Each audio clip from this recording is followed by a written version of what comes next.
नमस्कार, good morning. ये standard 8 के लिए चैप्टर 4 आज के वीडियो में पढ़ाएंगे। तो आज का वीडियो एनसीईआरटी की किताब स्टैंडर्ड 8 चैप्टर 4, ठीक है। देखिए, किसी भी परीक्षा की तैयारी करने का सबसे सही तरीका यह होता है कि आप उस पर जो पाठ है उसको शुरू से अंत तक खूब बढ़िया से पढ़िए, और नहीं पढ़ सकते हैं तो किसी का पढ़ा हुआ ध्यान से सुनिए। तो इस प्रकार से आपको उस विषय में सब कुछ याद हो जाएगा। तो पढ़ना ज़रूरी है। तो इसको स्टार्ट करते हैं। आदिवासी दीकू और एक स्वर्ण युग की कल्पना। आदिवासी दीकू और एक स्वर्ण युग की कल्पना, इस चैप्टर 4 स्टैंडर्ड 8 एनसीईआरटी बुक। 1895 में बिरसा नाम के एक आदमी को झारखंड में छोटा नागपुर के जंगलों और गांवों में घूमते देखा गया। लोग कहते थे कि उसके पास चमत्कारी शक्तियां हैं।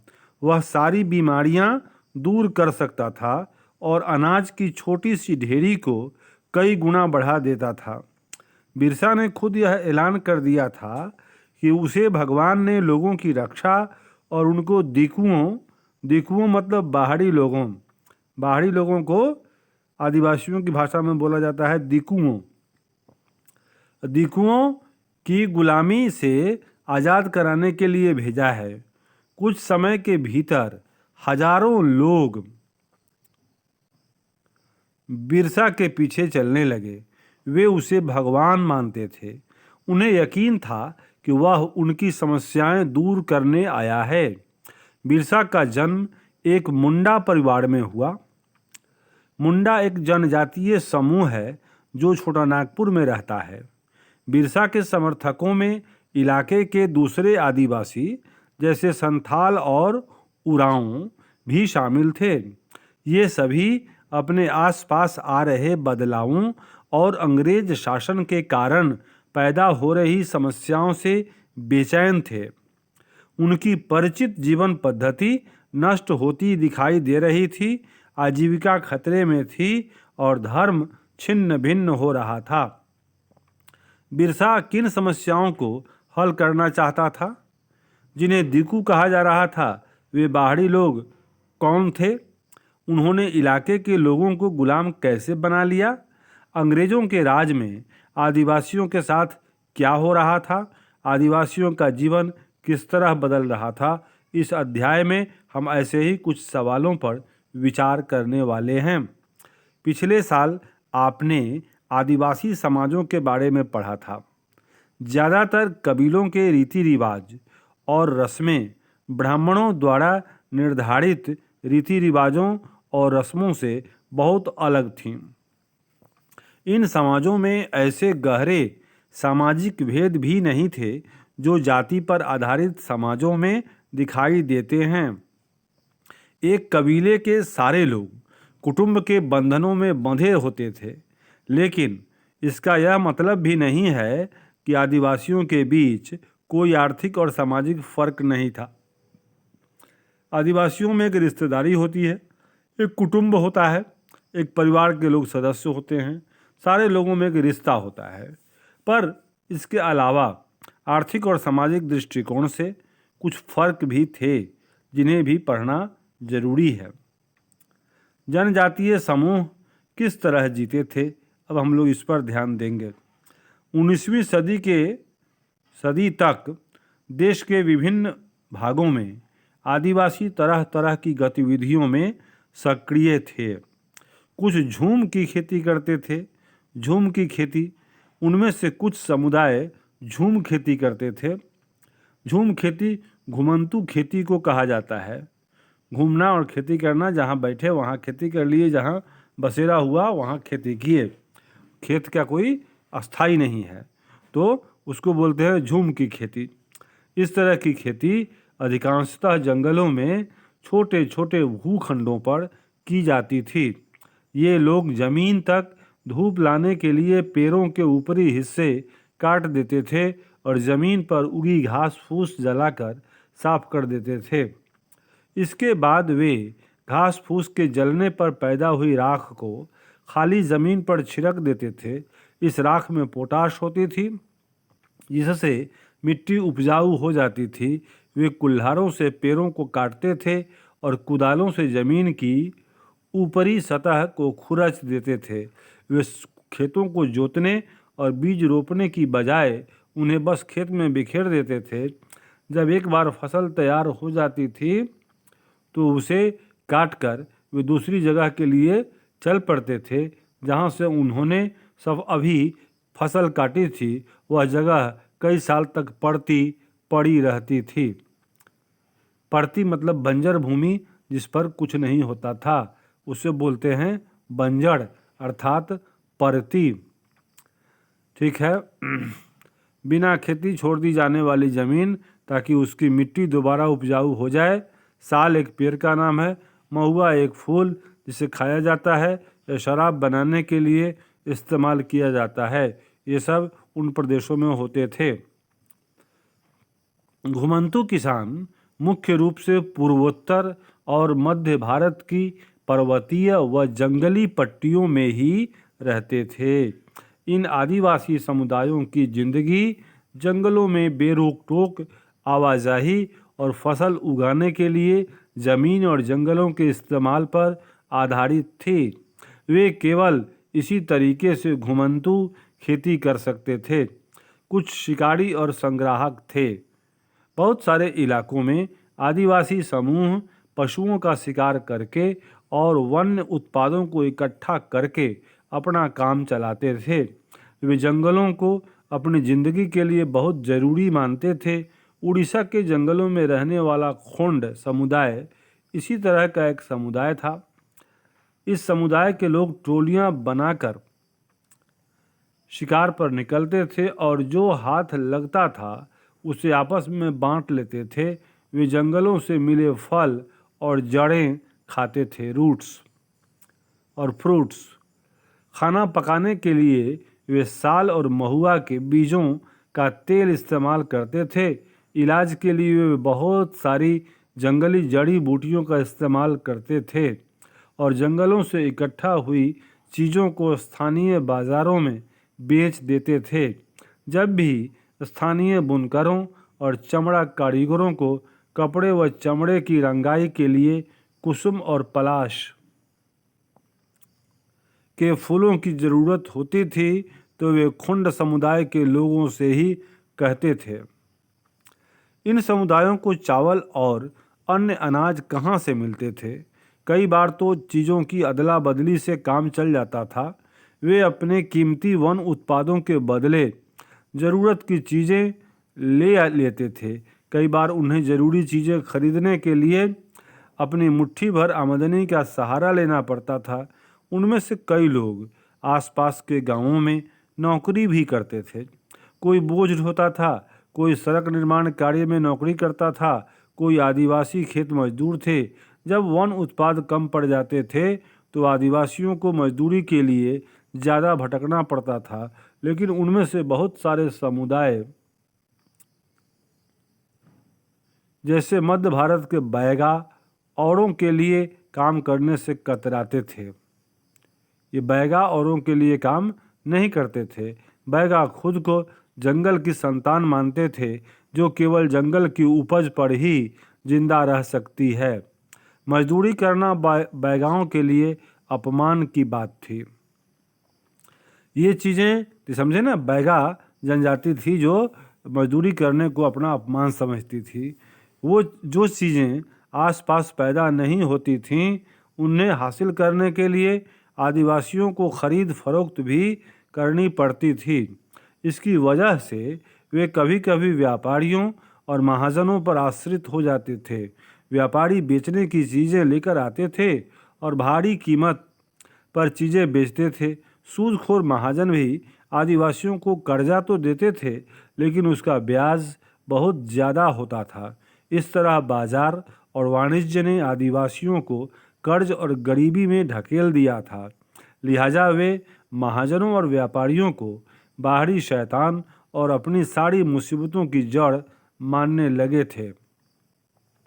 कुछ जानवर पालतू थे। बहुत सारे आदिवासी समूह जानवर पालकर अपनी जिंदगी चलाते थे।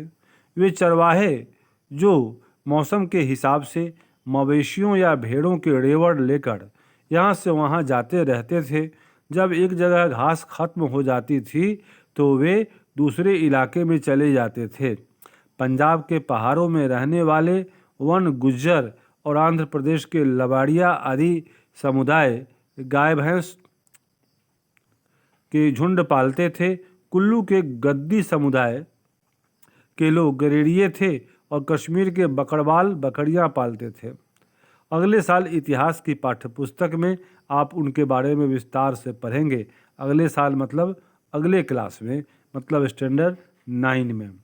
ये स्टैंडर्ड 8 का है। अब देखिए, शिकार का वक्त, बुआई का वक्त, नए खेतों में जाने का वक्त।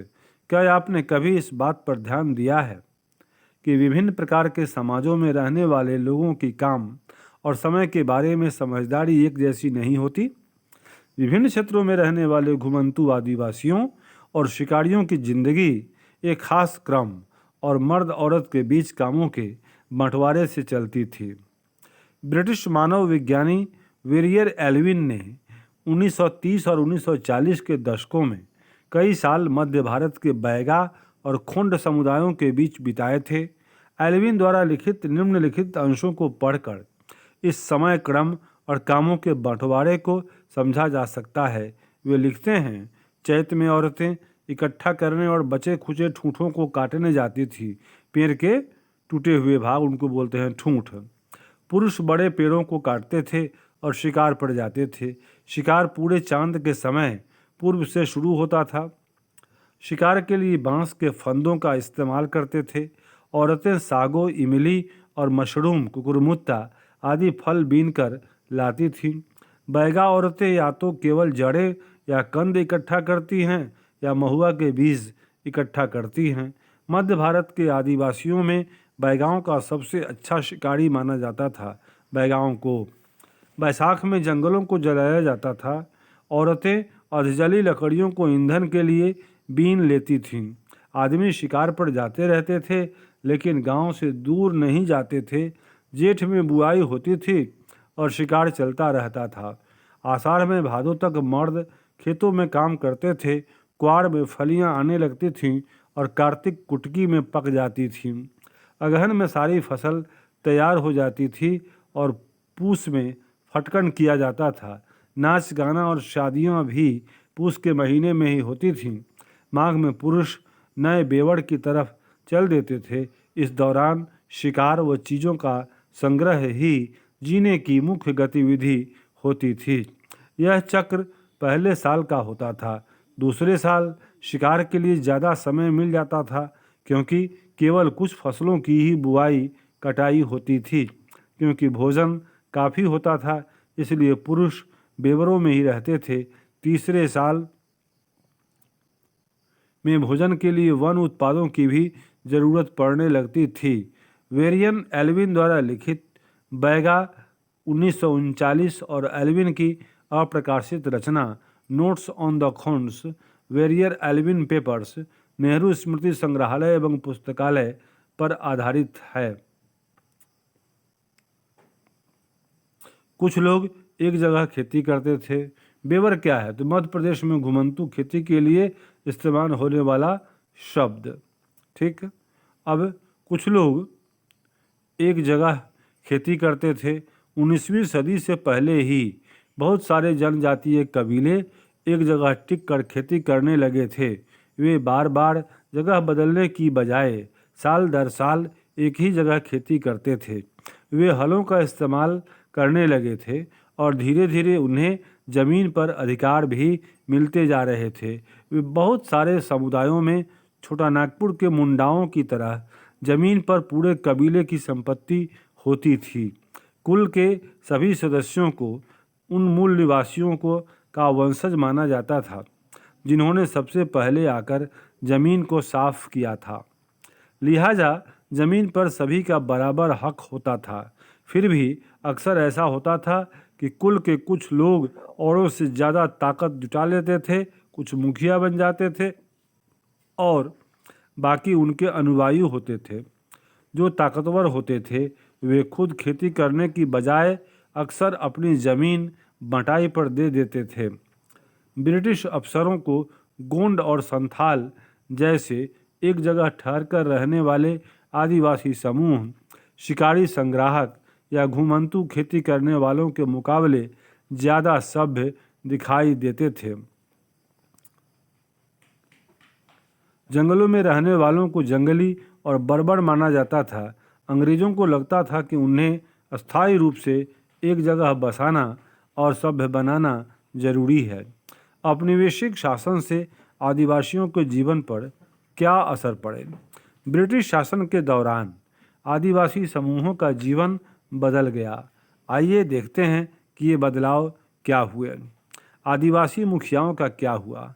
अंग्रेज़ों के आने से पहले बहुत सारे इलाकों में आदिवासियों के मुखियाओं का महत्वपूर्ण स्थान होता था। उनके पास औरों से ज़्यादा आर्थिक ताकत होती थी और वे अपने इलाके पर नियंत्रण रखते थे। कई जगह उनकी अपनी पुलिस होती थी और वे ज़मीन एवं वन प्रबंधन के स्थानीय नियम खुद बनाते थे। ब्रिटिश शासन के तहत आदिवासी मुखियाओं के कामकाज और अधिकार काफ़ी बदल गए थे। उन्हें कई कई गांवों पर ज़मीन का मालिकाना तो मिला रहा, लेकिन उनकी शासकीय शक्तियां छिन गईं और उन्हें ब्रिटिश अधिकारियों द्वारा बनाए गए नियमों को मानने के लिए बाध्य कर दिया। उन्हें अंग्रेज़ों को नजराना देना पड़ता था और अंग्रेज़ों के प्रतिनिधि की हैसियत से अपने समूहों को अनुशासन में रखना होता था। पहले उनके पास जो ताकत थी अब वह नहीं रही। वे परंपरागत कामों को करने से लाचार हो गए। घुमंतू काश्तकारों का क्या हुआ? ऐसे समूहों से अंग्रेज़ों को काफ़ी परेशानी थी, जो यहाँ वहाँ भटकते रहते थे और एक जगह ठहरकर नहीं रहते थे। वे चाहते थे कि आदिवासियों के समूह एक जगह अस्थायी रूप से रहें और खेती करें। अस्थायी रूप से एक जगह रहने वाले किसानों को नियंत्रित करना आसान था। अंग्रेज अपने शासन के लिए आमदनी का नियमित स्रोत भी चाहते थे। फलस्वरूप उन्होंने ज़मीन के बारे में कुछ नियम लागू कर दिए। उन्होंने ज़मीन को माप कर प्रत्येक व्यक्ति का हिस्सा तय कर दिया। उन्होंने यह भी तय कर दिया कि किसे कितना लगान देना होगा। कुछ किसानों को भूस्वामी और दूसरों को पट्टेदार घोषित किया गया। जैसा कि आप देख चुके हैं अध्याय 2 में, पट्टेदार अपने भूस्वामियों का भाड़ा चुकाते थे और भूस्वामी सरकार को लगान देते थे। झूम काश्तकारों को अस्थायी रूप से बसाने की अंग्रेज़ों की कोशिश बहुत कामयाब नहीं रही। जहाँ पानी कम हो और मिट्टी सूखी हो, वहाँ हलों से खेती करना आसान नहीं होता, बल्कि हलों की मदद से खेती करने वाले झूम काश्तकारों को अक्सर नुकसान ही हुआ, क्योंकि उनके खेत अच्छी उपज नहीं दे पाते थे। इसलिए पूर्वोत्तर राज्यों के झूम काश्तकार इस बात पर अड़े रहे कि उन्हें परंपरागत ढंग से ही जीने दिया जाए। व्यापक विरोध के फलस्वरूप अंग्रेज़ों को आखिरकार उनकी बात माननी पड़ी और ऐसे कबीलों को जंगलों के कुछ हिस्सों में घुमंतू खेती की छूट दे दी गई। वन कानून और उनके प्रभाव। आदिवासी समूहों का जीवन जंगलों से जुड़ा हुआ था, अतः वन कानूनों में आए बदलावों से आदिवासियों के जीवन पर भी भारी असर पड़ा।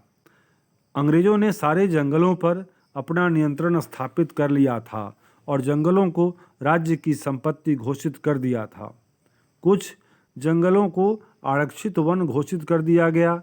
ये ऐसे जंगल थे जहां अंग्रेज़ों की ज़रूरतों के लिए इमारती लकड़ी पैदा होती थी। इन जंगलों में लोगों को स्वतंत्र रूप से घूमने और झूम की खेती करने, फल इकट्ठा करने या पशुओं का शिकार करने की इजाज़त नहीं थी। ऐसी सूरत में झूम काश्तकार किस तरह जिंदा रह सकते थे? इसलिए उनमें से बहुतों को काम और रोजगार की तलाश में मजबूरन दूसरे इलाकों में जाना पड़ा। जैसे ही अंग्रेजों ने जंगलों के भीतर आदिवासियों के रहने पर पाबंदी लगा दी, उनके सामने एक समस्या पैदा हो गई। समस्या यह थी कि रेलवे स्लीपर्स के लिए पेड़ काटने और लकड़ी को एक जगह से दूसरी जगह ले जाने के लिए मजदूरों का इंतजाम कहाँ से किया जाए। औपनिवेशिक अधिकारियों ने इसका भी एक हल ढूंढ निकाला। उन्होंने तय किया कि झूम काश्तकारों को जंगल में ज़मीन के छोटे टुकड़े दिए जाएंगे और उन्हें वहाँ खेती करने की भी छूट होगी, बशर्ते गाँवों में रहने वालों को वन विभाग के लिए मजदूरी करनी होगी और जंगलों की देखभाल करनी होगी। इस तरह बहुत सारे इलाकों में वन विभाग ने सस्ते श्रम की आपूर्ति सुनिश्चित करने के लिए वन गांव बसा दिए। अंग्रेजों के इस देश में जीना कितना कठिन है। 1930 में के दशक में वेरियर एल्विन ने मध्य भारत में रहने वाले बैगा आदिवासियों के इलाकों का दौरा किया था। एल्विन इन लोगों के रीति रिवाज, उनकी कला और लोक संस्कृति को जानना चाहते थे। उन्होंने बैगाओं के बहुत सारे गीत इकट्ठे किए और जिनमें इस बात पर शिकायत की गई है कि अंग्रेज़ों के शासन में बैगा कितने बुरे दौर से गुजर रहे हैं। अंग्रेज़ों के इस देश में जीना कितना मुश्किल है कि कितना है मुश्किल, जीना कितना है मुश्किल। ज़मींदार बैठा है गाँव में, दरवाजे पे कोतवाल, बगीचों में पटवारी, खेतों में सरकार। अंग्रेज़ों के इस देश में जीना कितना है मुश्किल। पशु कर अदा करने के लिए बेचते हैं गाय, तो भैंस बेचते हैं जंगल कर के लिए। बैलों को बेचकर अदा करते हैं लगान, भोजन पाएं कहाँ से। अंग्रेज़ों के इस देश में कितना जीना कितना है मुश्किल।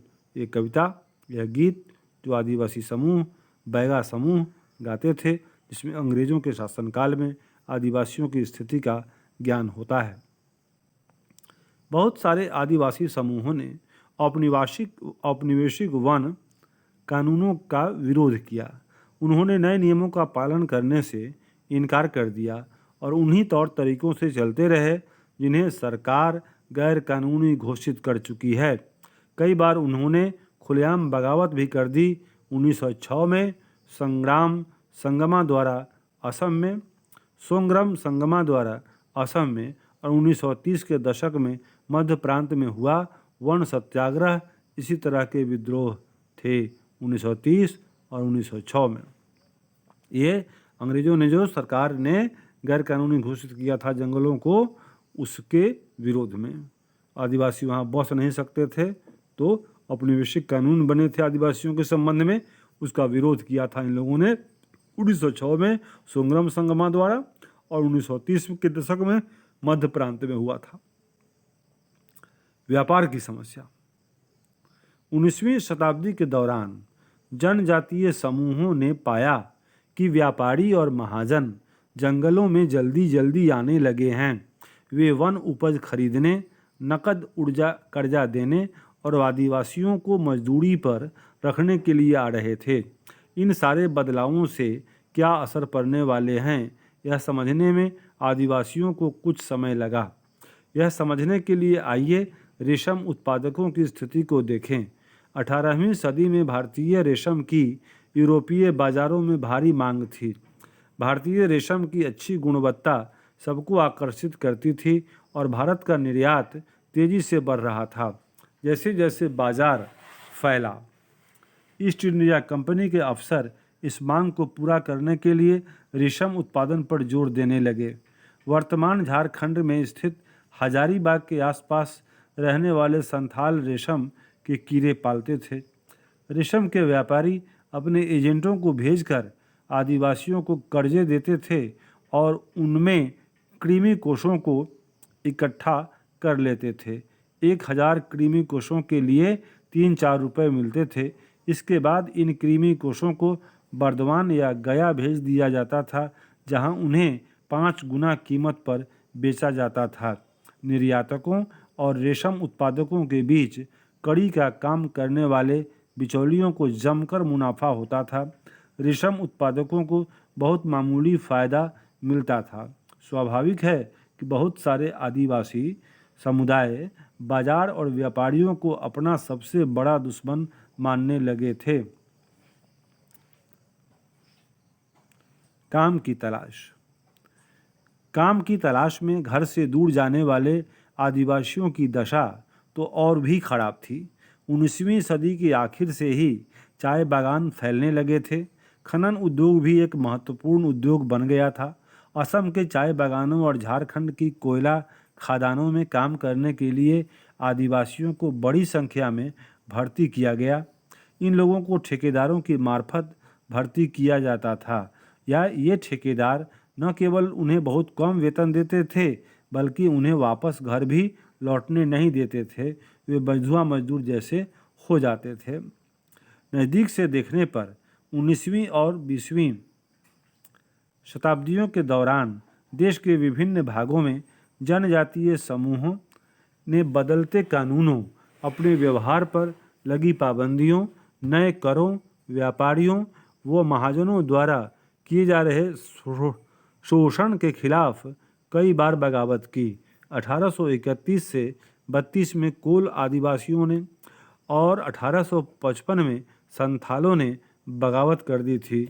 मध्य भारत में बस्तर विद्रोह 1910 में हुआ और 1940 में महाराष्ट्र में वर्ली विद्रोह हुआ। बिरसा जिस आंदोलन का नेतृत्व कर रहे थे वह भी इसी तरह का विद्रोह था। बिरसा मुंडा के विषय में सुनिए। बिरसा का जन्म 1870 के दशक के मध्य में हुआ। उनके पिता गरीब थे। बिरसा का बचपन भेड़ बकरियां चराते, बांसुरी बजाते और स्थानीय अखाड़ों में नाचते गाते बीता था। उनकी परवरिश मुख्य रूप से बेहुंडा के आसपास के जंगलों में हुई। गरीबी से लाचार बिरसा के पिता को काम की तलाश में जगह जगह भटकना पड़ता था।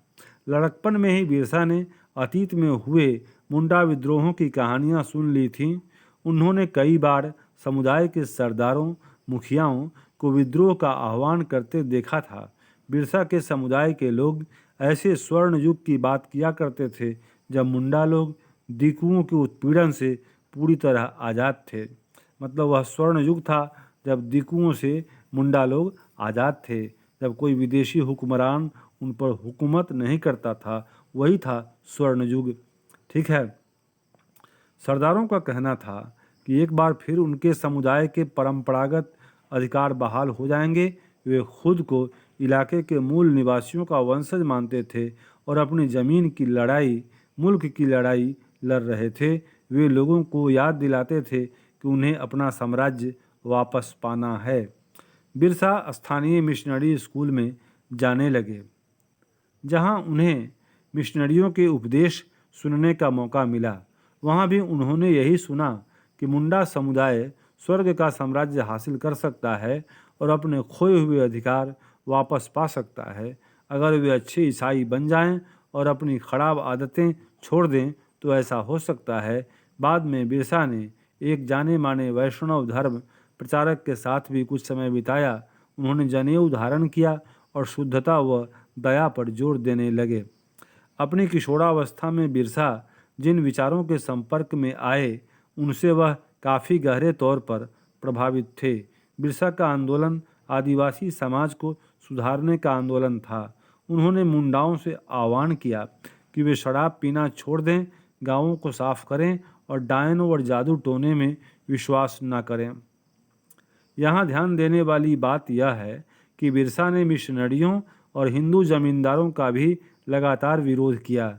वह उन्हें बाहर का मानते थे जो मुंडा जीवन शैली को नष्ट कर रहे थे। 1895 में बिरसा ने अपने अनुयायियों से आह्वान किया कि वे अपने गौरवपूर्ण अतीत को पुनर्जीवित करने के लिए संकल्प लें। वह अतीत के एक ऐसे स्वर्ण युग, सतयुग की चर्चा करते थे जब मुंडा लोग अच्छा जीवन जीते थे, तटबंध बनाते थे, कुदरती झरनों को नियंत्रित करते थे, पेड़ और बाग लगाते थे, पेट पालने के लिए खेती करते थे। इस काल्पनिक युग में मुंडा अपने बिरादरों और रिश्तेदारों का खून नहीं बहाते थे, वे ईमानदारी से जीते थे। बिरसा चाहते थे कि लोग एक बार फिर अपनी ज़मीन पर खेती करें, एक जगह टिक कर रहें और अपने खेतों में काम करें। अंग्रेजों को बिरसा आंदोलन के राजनीतिक उद्देश्यों से बहुत ज़्यादा परेशानी थी। यह आंदोलन मिशनरियों, महाजनों, हिंदू भूस्वामियों और सरकार को बाहर निकालकर बिरसा के नेतृत्व में मुंडा राज स्थापित करना चाहता था। यह आंदोलन इन्हीं ताकतों को मुंडाओं की सारी समस्याओं और कष्टों का स्रोत मानता था।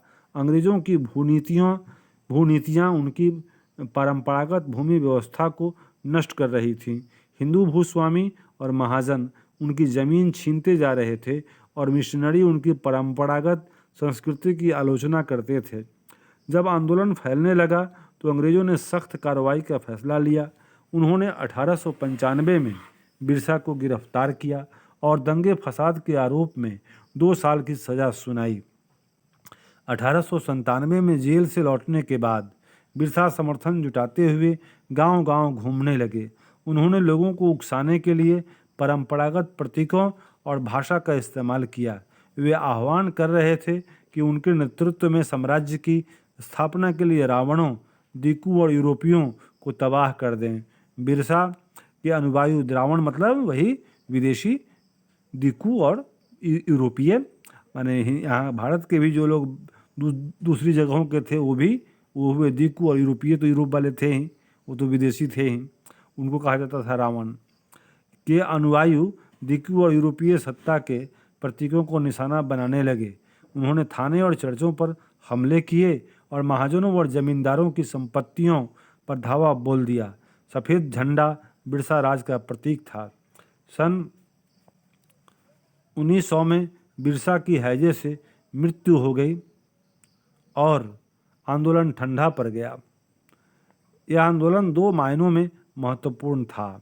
पहला, इसने औपनिवेशिक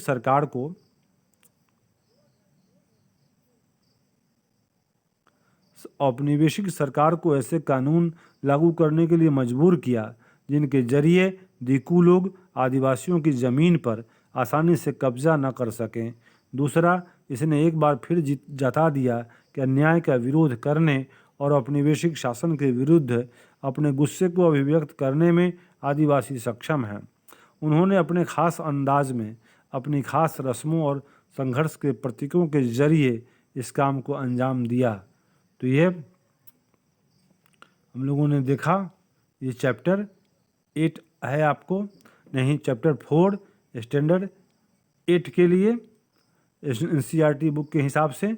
तो प्रश्नोत्तर के लिए हम लोग बाद में अभ्यास करेंगे।